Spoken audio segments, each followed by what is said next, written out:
Et salut tout le monde, donc je vais faire une petite vidéo pour vous montrer comment installer une nouvelle paire d'enceintes pour une Clio 3, une Clio 3 phase 2, donc qui date de... donc voilà, c'est pas une voiture très récente. Donc pour vous montrer, j'ai acheté une paire d'enceintes de la marque Focal. Et le truc c'est que les enceintes Focal sont d'une qualité plutôt bonne. Donc ça veut dire qu'il y a un gros aimant. Je vous montre ça en dévalant. Il y a un bel aimant qui est derrière. Voilà. Donc il y a quand même de la matière, alors qu'une ancienne enceinte de mauvaise qualité d'origine Renault, comme vous pouvez voir, une belle pacotille, a un tout petit corps. Voilà, donc quand vous les comparez, vous les mettez côte à côte, vous voyez que niveau hauteur déjà, il y a une petite différence en centimètres. Ce qui va se passer, c'est que quand on va l'installer, l'enceinte ne pourra pas se caler à l'intérieur. Vous allez voir ça en vidéo dans un instant. Ok, pour l'installation, on va avoir besoin de certains outils, car vous verrez, quelqu'un de bien équipé peut faire un très bon travail, et quelqu'un de très mal équipé va vraiment galérer sa mère. Donc vraiment les outils c'est la base, avoir les ressources nécessaires pour entamer un projet, c'est toujours des choses qu'il faut savoir faire. Donc bien sûr nous avons notre enceinte qui est là, de la marque Focal j'ai choisi, je vous enverrai le lien en description si ça vous intéresse. C'est un très bon kit d'haut-parleur en éclaté, parce qu'il y a des tweeters aussi, que j'installerai plus tard en haut, mais je ferai une autre vidéo pour ça. Donc du coup voilà, l'enceinte, nous avons un tournevis plat, ça sert beaucoup quand on veut sortir démonter des encoches, comme on peut voir ici, ou des pièces, ça peut se faufiler là on en a besoin, c'est toujours utile. Nous avons besoin de ces outils là, je sais plus comment ça s'appelle, mais c'est super pratique, surtout que c'est en plastique, donc ça va éviter de rayer votre carrosserie, chose que le tournevis ne fera pas. Donc favoriser ce genre d'outils là, et en avoir plusieurs c'est pratique. Ceux avec les coins comme ça, c'est bien parce que ça permet de se faufiler dans les endroits et de les démonter plus facilement. Ça sert aussi. Voilà, ces deux là, moi je m'en servirai de ces deux.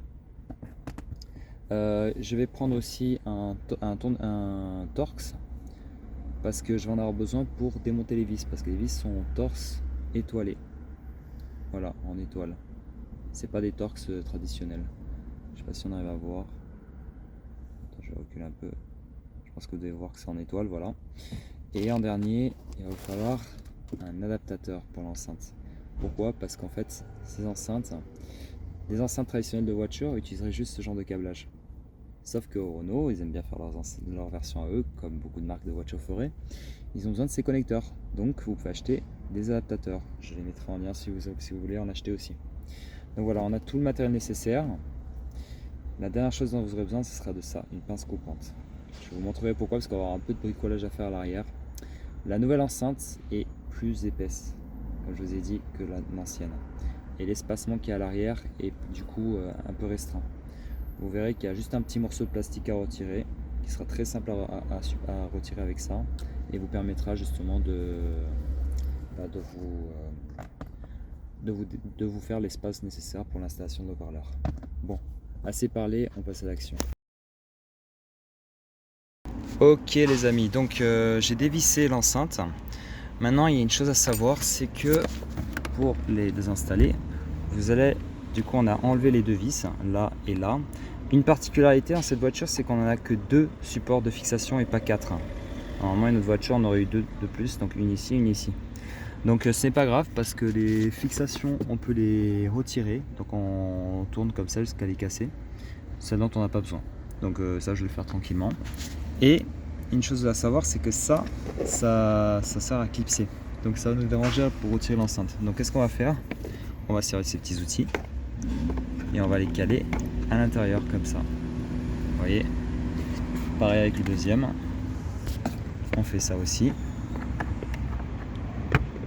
Voilà. Donc là, les clips sont désenclenchés. On prend notre tournevis et on sort tout ça. Voilà. C'est magique. Vous avez vu? Allez, je remets la vidéo en rapide, en accéléré pour l'installation. Avant d'envoyer la vidéo en accéléré, j'ai oublié le plastique du coup dont je vous parlais. C'est ce petit machin là, qui sert à rien du tout. Il sert juste à quoi? À caler ce truc, comme ça, genre si on n'en a pas besoin. Mais franchement, qui va avoir une voiture sans enceinte? Donc ça n'a aucun intérêt. Donc, vu que l'enceinte ne passe pas, vous avez constaté à cause de ce bout de plastique, ça bloque. Vous voyez, l'enceinte ne rentre pas totalement.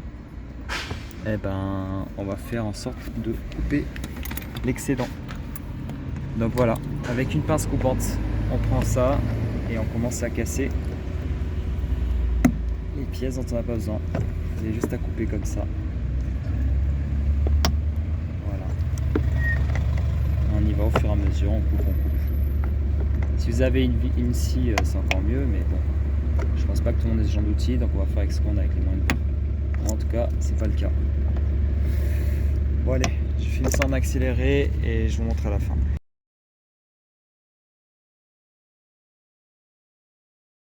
Et voilà, le morceau de plastique n'est plus. Maintenant que ça a été retiré, bonjour, on n'a plus qu'à placer l'enceinte. Sauf que, comme je vous expliquais, il y a, on va essayer de, comme vous pouvez voir, il y a 4 connecteurs et là on n'en a que 2, un en haut ici et un en bas là. Donc on va devoir retirer les 2 connecteurs qui sont sur les côtés ici. Pour ça c'est très simple. Ça on enlève. On prend notre enceinte. On voit le connecteur, on veut le mettre vers le bas, donc du coup on a besoin de ça et de ça. Donc là on fait ça. On plie. On replie. Et ainsi de suite jusqu'à ce que ça ne soit plus un problème. Et voilà. Le morceau est retiré. Et on fait pareil avec l'autre.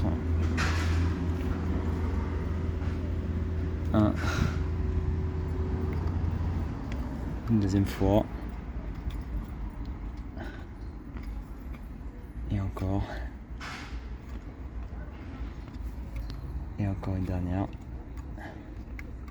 Et voilà, c'est réglé. Maintenant, plus qu'à installer, tout est bon. Et comme vous pouvez le voir, quand on place l'enceinte cette fois-ci, eh ben il rentre nickel mon gars. Et oui les gars, les amis, c'est aussi simple que ça. Voilà, la solution est trouvée. Maintenant il ne reste plus qu'à connecter en installant l'adaptateur que vous avez juste ici. Et brancher tout ça et visser. Et on est bon.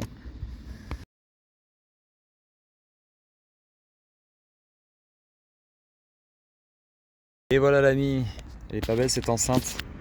Maintenant il ne reste plus qu'à tester le son. Bien sûr, quand le son est testé et que tout est nickel, on replace la pièce en plastique pour cacher. Voilà, hop, on le met dedans, on le clipse. Voilà, elle est bien clipsée, il n'y a plus qu'à mettre la musique, on est bon.